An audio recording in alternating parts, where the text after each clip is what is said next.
this, and suddenly the Bible kind of opens itself up to you in ways that you didn't even realize it was doing it. And so if you were to look at, so I sent out 19 pages of notes. I built this little thing while I was going through the narrative class in the seminary, the program that I'm attending.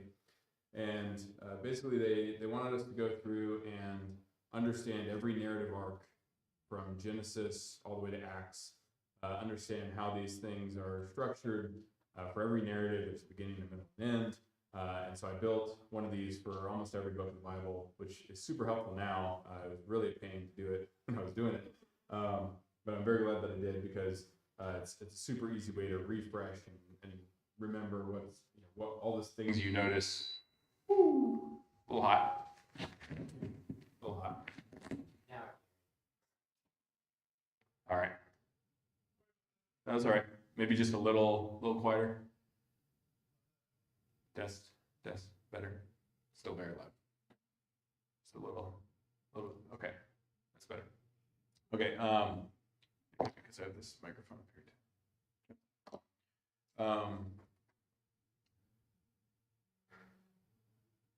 So narrative patterns. One of the things you'll notice if you look at the whole book of Judges is that you have all these judges laid out. There's 12 judges total, surprise, surprise. But you only get stories about a few of them. And some of them you get multiple stories, you get multiple narratives. And so that ought to clue you into there's something going on, there's designs, there's deeper meaning. If you're willing to kind of be patient, let the author mess with you in the way that he wants to. And so for this one especially, one of the cool patterns that's very apparent if we just look here is in this first chapter. So just Judges chapter 1. We can go ahead and just read. Now it came about after the death of Joshua, the sons of Israel, and inquired of the Lord, saying, "Who shall go up first for us against the Canaanites to fight against them?" The Lord said, "Judah shall go up. Behold, I've given the land into his hand." Then Judah said to Simeon, his brother, "Come up with me into the territory allotted me, that we may fight against the Canaanites, and I in turn will go with you into the territory allotted you." So Simeon went with him. Judah went up. The Lord gave the Canaanites and Perizzites into their hands. They defeated 10,000 men at Bezek. They found Adonai-Bezek and fought against him, and they defeated the Canaanites and Perizzites, but Adonai-Bezek fled, pursued him, caught him, cut off his thumbs and big toes. Adonai-Bezek said, 70 kings with their thumbs and their big toes cut off used to gather up scraps under my table. As I have done, so has God repaid me. So they brought him to Jerusalem. He died there. So it's like, this is the first story of Judges. If that doesn't like hit you upside the head, it's like, wow, that's weird, right? Then I don't know what would. So there's definitely some weird strangeness going on here, and somehow the timeline is not super clear. Whether this is recapping what's going on in Joshua, because we get one of the stories from Joshua almost word for word in the next chapter with Caleb and his taking over of Hebron. But all these timelines are a little bit fluid, a little bit unclear exactly what the order of things is happening. But the cool thing is coming up here. Okay, so first let's skip down to verse 11. Then from there, he went against the inhabitants of Debir. So this is Judah taking over the territory. And then Caleb says, the one here. So this is the carbon copy of, or not carbon copy. There are some differences, and those are worth looking into if you have some time between the account of Joshua and one here. But let's go down to finish this off. Okay, so verse 22, likewise the house of Joseph went up against Bethel, and the Lord was with them. The house of Joseph spied out Bethel. The name of the city was formerly Luz. The spies saw a man coming out from the city, and they said to him, "Please show us the entrance to the city. We'll treat you kindly." So he showed them the entrance to the city. They struck the city with the edge of the sword, but let the man and all his family go free. That story sound familiar? Hopefully, yeah. The man went into the land of the Hittites, built a city, and named it Luz. And its which is its name to this day. But Manasseh did not take possession of Bethshan. And then verse 29, Ephraim did not drive out the Canaanites who lived in Gezer. Zebulun did not drive out the inhabitants of Kitron. Asher did not drive out the inhabitants of Akko. So the Asherites lived among the Canaanites. Naphtali did not drive out the inhabitants of Beth-Shemesh. The Amorites forced the son of Dan into the hill country. Okay? So we have this list of these tribes. And then what do you know? If you actually go through and you map out all these tribes, Judah, Benjamin, Naphtali, Manasseh, Gad, Ephraim, Dan, all the way straight through the rest of the book. That is the exact order of the judges that judge, and we get these big narratives about them in the rest of the book of Judges. So this first chapter is kind of a table of contents, if you will, of what we're about to see in the book of Judges. It's like a sneak peek and preview. And then in chapter 2, we get this kind of template, which we'll call the Judges cycle, to help us understand the pattern of how these judges will come to be leaders, the work that's set out before them, what they are required to do, and then how the people again become unfaithful after the judges leave. Okay. And so we see this,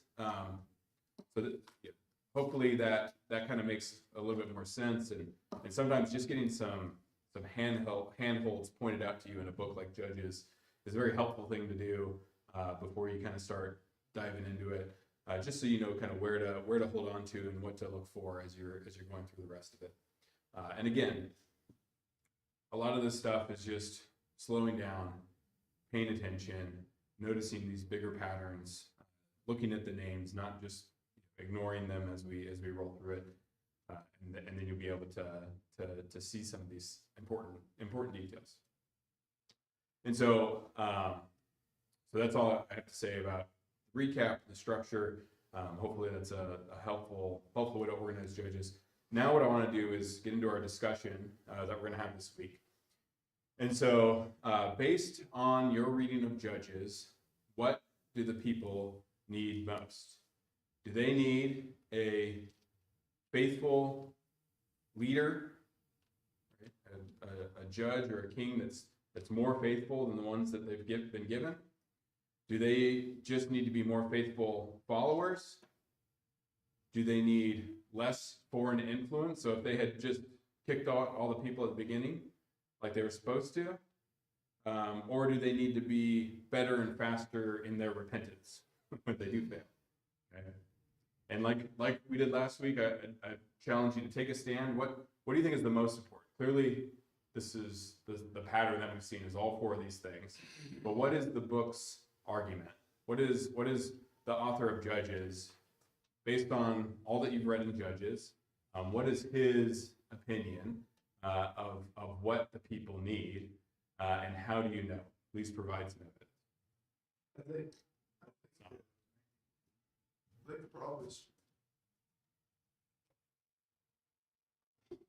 I think the problem is, inherent within the people themselves.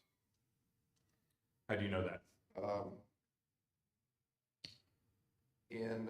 After Joshua's death in chapter 2, verse 10, all that generation also were gathered to their fathers, and there arose another generation after them who did not know the Lord, nor yet the work which he had done for Israel.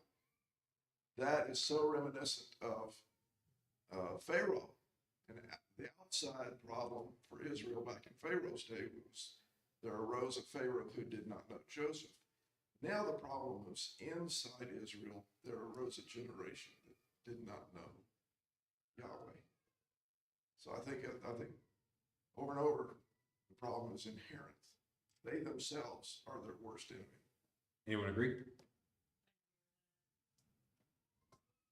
You pass it back, I'm sorry. I'd agree with that too, because we've seen that you can have Moses as your faithful leader and the people still fail and they still rebel against him. And so I think we keep seeing that the followers themselves, it doesn't matter, even if they have a good leader, they're still going to fail unless they themselves are more faithful, whether they have the foreign influences or not. Like when You see all the people turn with Aaron and they make the calf amongst themselves. They're choosing to do these things regardless of their foreign influence. They themselves are making these decisions. All right. Anyone disagree? Anyone want to take a stand, disagree that maybe this is the problem lies somewhere else? And also I just want to point out that we've heard some evidence from Exodus that this is the case, right? What about Judges? What is the argument from Judges? Because the people are fine when the judge is there. People are fine. People faithful, not falling into idolatry. As soon as that leader dies, that's when they have the mistake. Any thoughts from Judges? Does Judges have the author of Judges, does he have the same view of the people as the author of Exodus, or is he trying to point out something different to us? Yeah, the leader never dies. It ends Yeah. Yeah, if only we had a leader like that, right? Well, there's somebody like that. He's around. Yeah.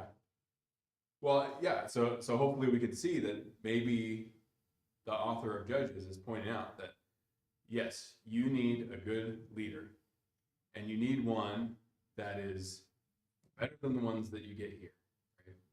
Because what do we see in the pattern of Judges as we go through and see, we start at Othniel, and then we go through Deborah, and then Barak, and then who's next? Gideon, Jephthah, and then Samson. What do you know about each of those characters in sequence? Yeah. So Othniel. Is there anything wrong with Othniel himself? We get a very basic story. He's the one that we get the Judges cycle story about. What do we know about Othniel? Who is he? Yeah, so he's a relative of Caleb. What do we know about Caleb?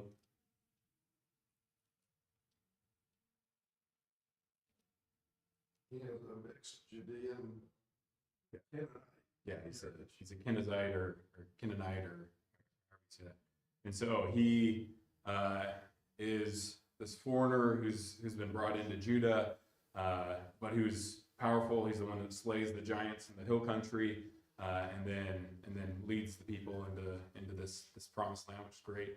His younger brother Othniel takes up the mantle in some way, continues his legacy, becomes this judge. And for the judges, I'm not sure if you all have heard this or not, but what seems to be happening is that these are kind of regional leaders. They have not united all the tribes together as one force. Sometimes they'll unite a couple tribes or kind of a local area, a group of cities, something like that, in order to push out the foreigners that have come and taken over. But the key here to understand is that these judges are local leaders. Their tribe is emphasized over the fact that they are a leader of Israel. And so with that being said, we have these leaders, and they get worse and worse over time. And then also, if we look at the tribes, you can look at the tribes just in your Bible. If you open up to the map at the back of your Bible that has tribes, you'll notice that Judah, Benjamin, Naphtali, Manasseh, Gad, Ephraim, Dan, that's south to north. Okay, so it's a list. The story is told in geographical order, again, with less emphasis on the timeline and the chronology there. And so trying to recreate a chronology of Judges and exactly when this stuff happens, I think can be a little tricky, because that's just that's not a primary concern of the author and what he's trying to do. So when we see these leaders less and less faithful over time, and we call this the Judges cycle. What is this interaction between the people and their leader? What's the argument of what would you present some evidence for the author of Judges? What is he claiming that the relationship of the foreigner and Israel ought to be.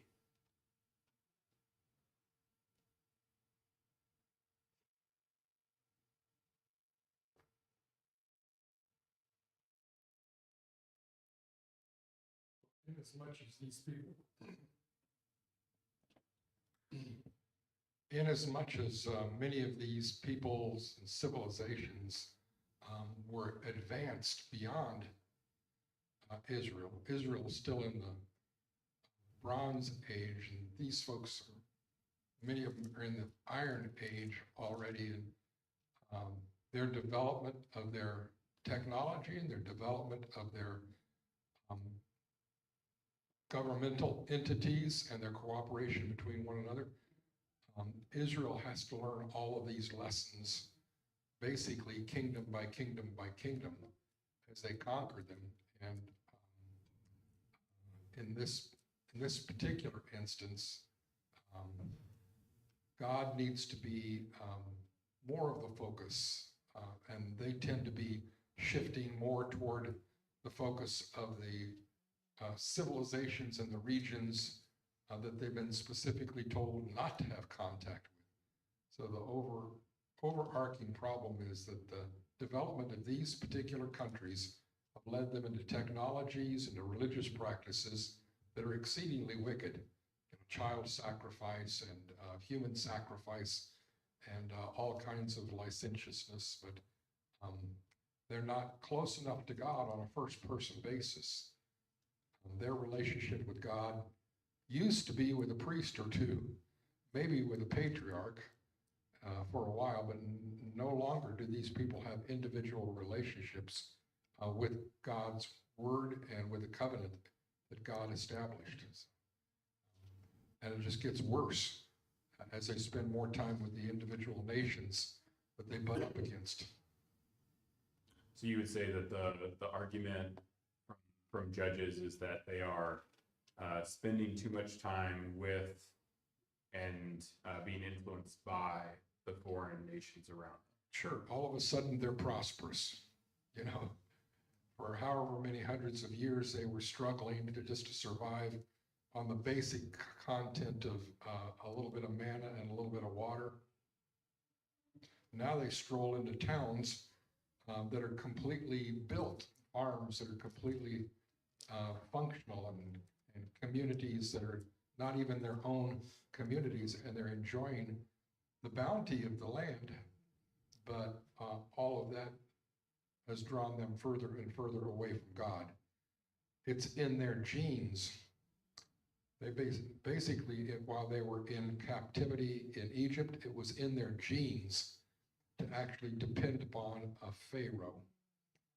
Now they have to turn their gene switch off, and they have to become more dependent upon God, and they're not there yet. It's going to take much struggle and generations for them to turn their attention away from earthly kings and governmental leaders and toward God. So let's look at Judges chapter 2, and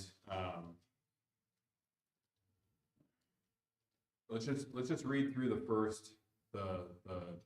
cycle of the Judges cycle, and then I want you all to take a stand, make an argument. Where's the problem that the author of Judges is pointing out, and what's the relationship between the foreigners and Israel, and what should it be? Okay. So 2 verse 1. Now the angel of the Lord came up from Gilgal in Bochim and said, I brought you up out of Egypt and led you to the land which I have sworn to your fathers. And I said, I'll never break my covenant with you. Remember, this is after the list of all the places that they hadn't pushed the foreigners out of, okay, just for context. And as for you, you shall make no covenant with the inhabitants of this land. You shall tear down their altars, but you have not obeyed me. What is this that you have done? Therefore, I also said, I will not drive them out before you, but they will become as thorns in your sides, and their gods will be a snare to you.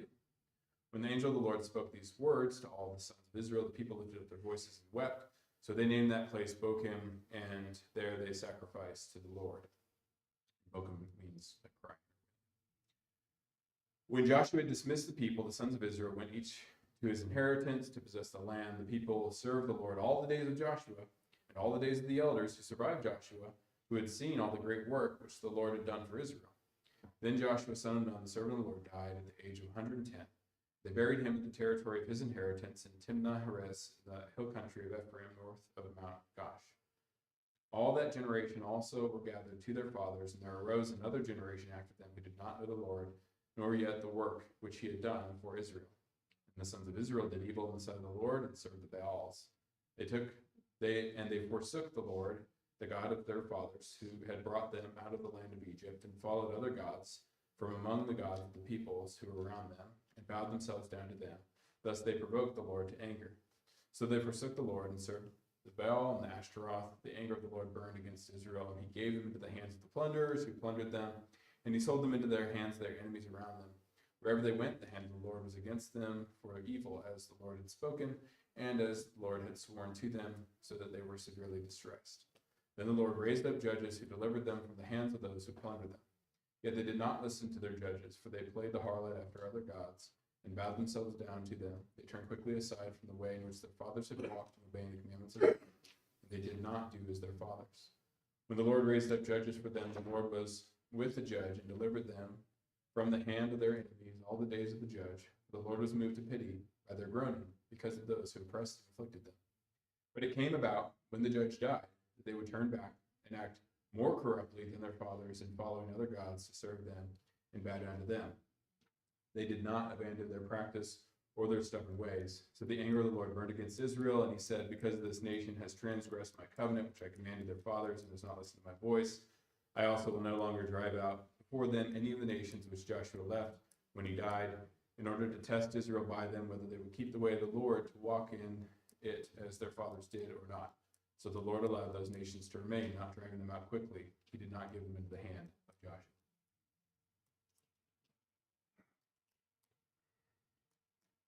So based on this text, what's the main problem? And what is the relationship, or what ought the relationship be, between Israel and their neighbors?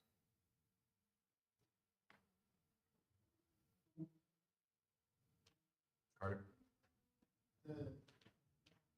This is the text I've been looking at. I think it's obvious that the main issue is the attitude of the people.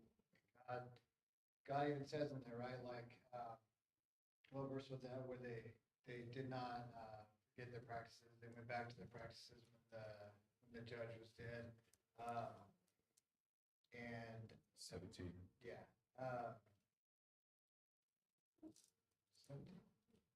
What's one of them? Sorry. That's You think of another one?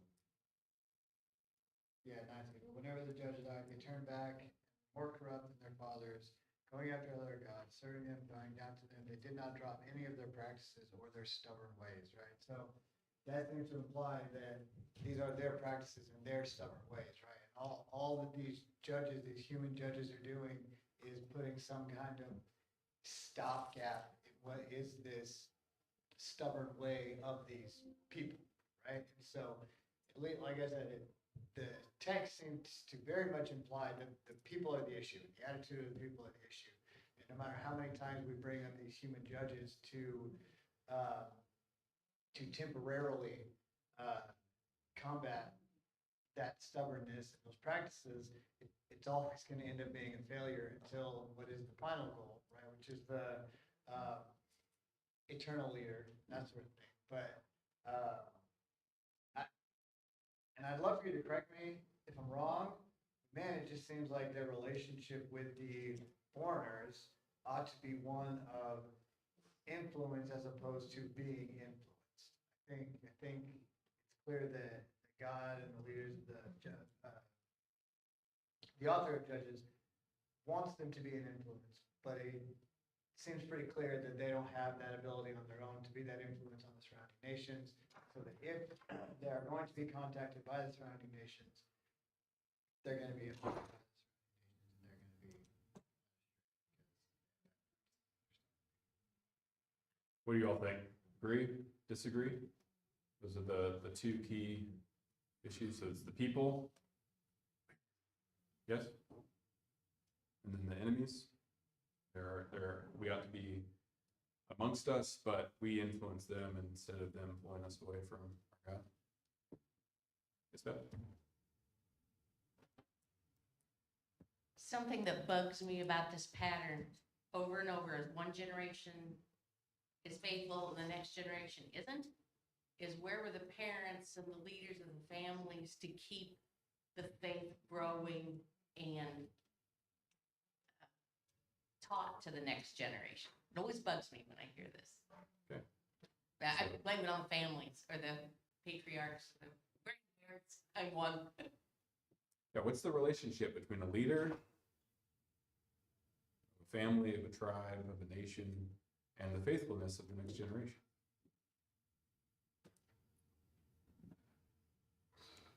There's no, Joshua, all done? there's no passing down of the torch, per se. It's, they give this one man, he helps everything's good, and he passes away. In most other stories, there is someone that has been handed down that blessing, that you're gonna now lead the people, you're now going to do this, and then that pattern continues. Doesn't always work, but here, it's just, one guy died, and then they were just left to their vices, and, you know, they were wild again. So there was no leadership structure, and leadership structure is one of the bigger things in Exodus that plagued them when it wasn't right. And that's, you know, when Moses's father-in-law said, you need to, appoint this many people to be able to do these things, to help run a well-run society. And I don't think there's any structure outside of just they're putting all their efforts and into this one man, and not saying like we should, whoever his son is or whoever he can pass this responsibility to. There is no Joshua, right? This judge is acting as the Moses, but he doesn't raise up a Joshua. He doesn't raise up someone who leads the next generation. Okay, what else? I find it interesting that there was this ideal that God had. God had an ideal situation was to drive out the Canaanites, but they didn't drive them out. So the next ideal would be to insulate themselves and just worship Yahweh. But no, they didn't do that. They embraced the foreigners' religions, the despicable acts. And then Well, let me ask this, because I think Carter said something slightly different. If you use the word insulate, Carter was saying influence. Do we have any evidence from the Torah or from anywhere in Scripture that you can think of what the Israelites' relationship to the foreigners was to be in Israel? well, I get the impression it was drive them out. It seems to be over and over. Drive out the foreigner from the land. Okay. Any other passages come to mind or types of relationships that are mentioned? So I'm not sure if I could pull it out, but in one of the ideas that's mentioned definitely in the prophets, I think it's in Deuteronomy as well, is that Israel is meant to be this beacon at the center of the world in which God's glory emanates and all the people come to see the wisdom and glory of God and what he's done.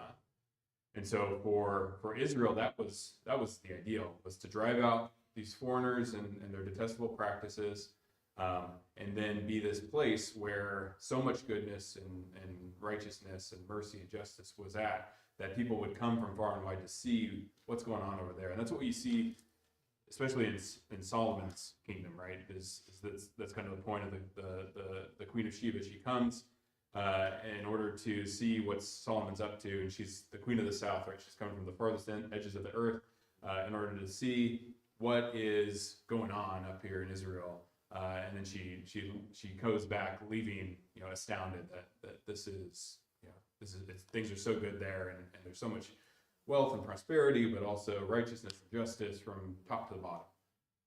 So there is this idea of separation, to be sure. That's often where they fail. But the separation was meant to kind of instigate and allow them to grow into this thing which they were supposed to be, and never really attained until Solomon, but that was also very short. That's the point I was trying to make, was that the expectations are lowered from God. He ends up in verse 22, he says, I'll use them as a test to see if you'll follow me or not. So they had high hopes. God had high hopes for them. People. He ends up, I'll just see if you'll follow me. I'll leave them there as a test. Yeah, it's interesting. And maybe you've seen this pattern in your own life, but it's like you have a challenge, you have this problem presented to you. Maybe you achieve, maybe you rise up, you meet it, you're successful, but maybe you don't.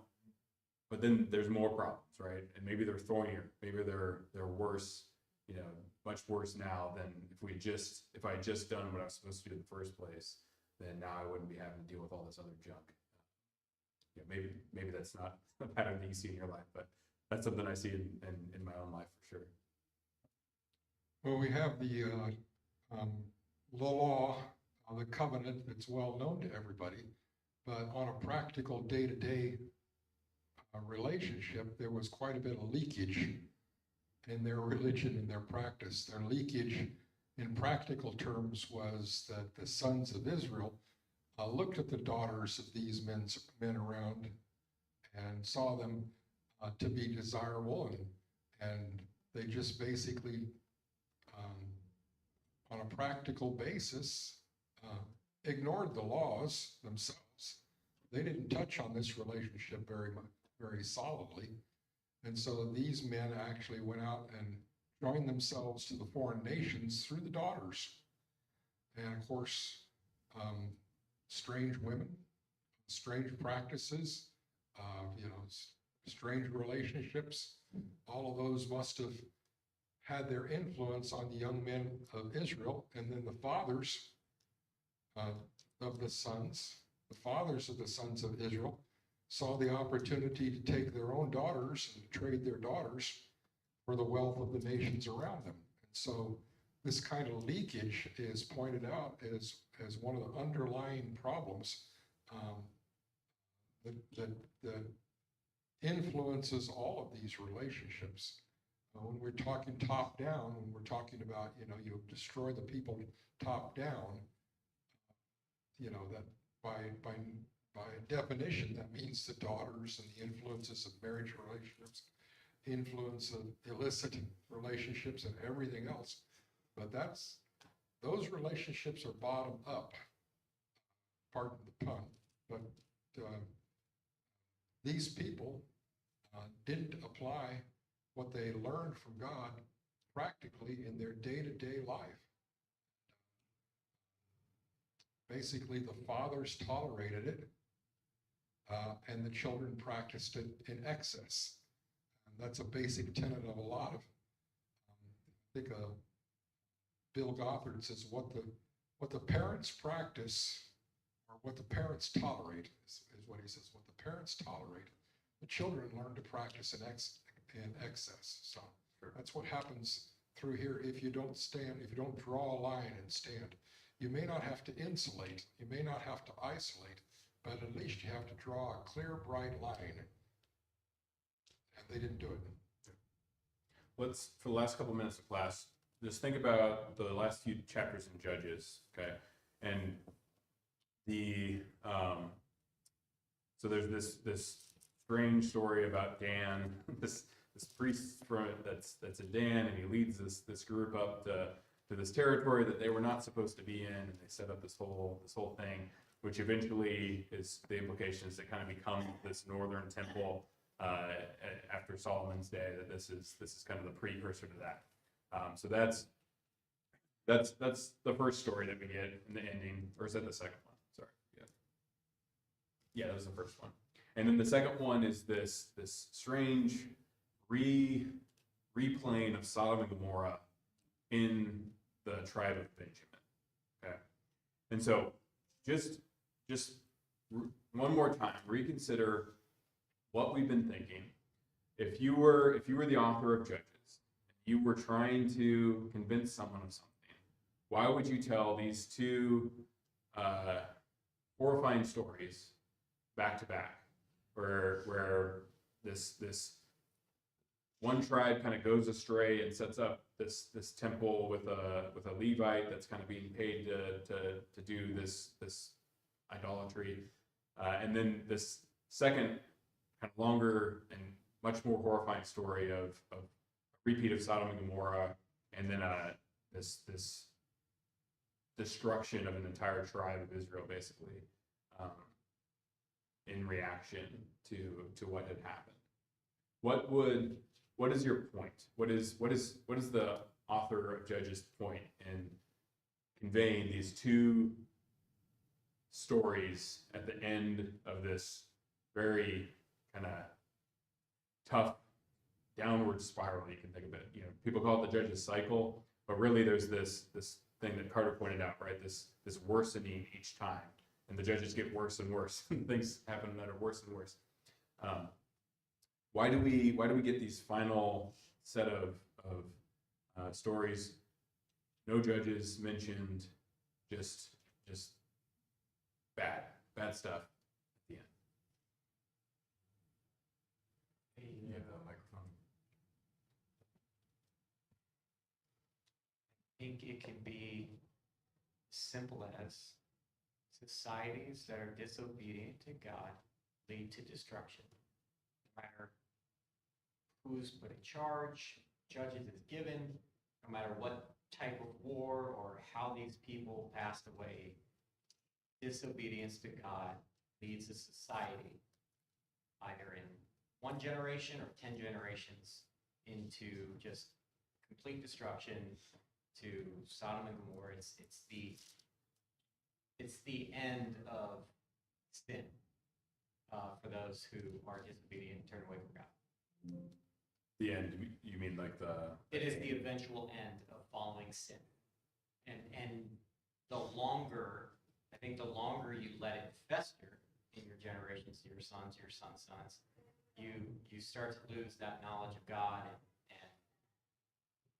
you have a chance, they've had a chance at some point to okay, now I'm going to take a stand, fix it here, not, wait for the next generation to do it, because it doesn't work that way. Verse 25 of chapter 21, in those days there was no king in Israel. Everyone did what was right in his own eyes. That may be the message. I mean, that's the heartbeat of this whole book, right? Is it constantly comes back to this idea. There was no king in Israel. Everyone did what was right in his own eyes. And then we get led right into the book of Samuel, right? And so this is like, oh, well, the people said, oh, yeah, there's no king, so we need a king, right? We got to stop this. We really do need a king. And so then we get to explore that idea. So what does it look like to have a king in Israel? Is that gonna fix these problems? Well, it fixes some of them, right? It allows us to have this kind of unified kingdom where we can be more powerful, we can exert more influence, but we also find out that, a king is also going to press our boys into service. A king is also going to tax us. A king is also going to have too much power, power that maybe one human maybe shouldn't have, and that's going to corrupt him and his influences. So excellent work today. Great discussion. Thank you for participating. I'll send out some more stuff for Samuel. Samuel might be one of my favorite books. I have a much longer study guide for Samuel, but it also has pictures and things in it because there's a bunch of themes in Samuel where they'll say oh, am I a dog that you come at me with sticks, right? Goliath says that. Well, several other people also mention dogs throughout the book of Samuel. So every time they mention dog, I put a little picture of a dog on the thing. And so I tried to capture a bunch of that stuff. I'm sure there's lots of it that I missed. But hopefully that'll help you see the continuity of this this really cool, very interesting, it's basically a 3-part act of the book of 1st and 2nd Samuel. Thank you.